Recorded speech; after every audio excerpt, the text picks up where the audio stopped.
எனக்கு வந்து ரொம்ப போர் அடிச்சது அப்படின்னா, நான் வந்து படம் பார்க்குறது, பாட்டு கேட்குறது இந்த மாரிலாம் பண்ண மாட்டேன். அது வந்து ரொம்ப ரேர் தான். என்னைக்காச்சும் படம் பார்க்கணும், பாட்டுலாம் கேட்கணும் அப்படின்னு தோணுச்சுன்னா மட்டும் தான் நான் வந்து வச்சு பார்ப்பேன். மத்தபடி வந்து இந்த மாரி சன்செட் டைமில கரெக்ட்டா மேல வந்துருவேன். மாடிக்கு வந்தேன் அப்படின்னா, சன்செட் பார்க்கும்போது அவ்வளோ சூப்பரா இருக்கும். நான் வந்து சின்ன வயசுலேருந்தே இயற்கையோட தான் வளர்ந்தேன். ஆனா அதோட வேல்யூ எல்லாமே எனக்கு இப்ப தான் புரியுது. ரொம்ப ரொம்ப மிஸ் பண்றேன். இந்த க்ளவுட்ஸ் எல்லாமே வந்து நம்மக்கிட்ட ஏதோ ஒண்ணு சொல்ற மாதிரி இருக்கும். அந்த ஷேப்ஸ்லாம் பார்த்து சின்ன வயசுல நெறைய ஸ்டோரீஸ்லாம் சொன்னது இருக்கு.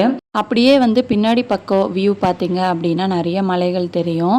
அதில வந்து நான் இப்ப ஜூம் பண்ணி ஒரு பிளேஸ் காட்டுறேன். அங்க பார்த்தீங்க அப்படின்னா, கோவில் தெரியும். அது வந்து திருநீர்மலை கோவில். இந்த கோவில்ல வந்து பெருமாள் சைன கோலத்துல இருக்காரு. கண்டிப்பா வந்து அந்த கோவில ஒரு நாள் விசிட் பண்ணணும். நான் தூரமா இருந்தே பார்த்துக்கிட்டே தான் இருக்கேன். பட் வந்து அவர் வந்து இன்னும் மனசு வைக்கல அப்படின்னு நெனைக்கிறேன். ஒரு நாள் வந்து அங்க போயிட்டு பார்த்தேன் அப்படின்னா, கண்டிப்பா வந்து வீடியோ எடுத்து உங்களுக்கு ஷேர் பண்றேன்.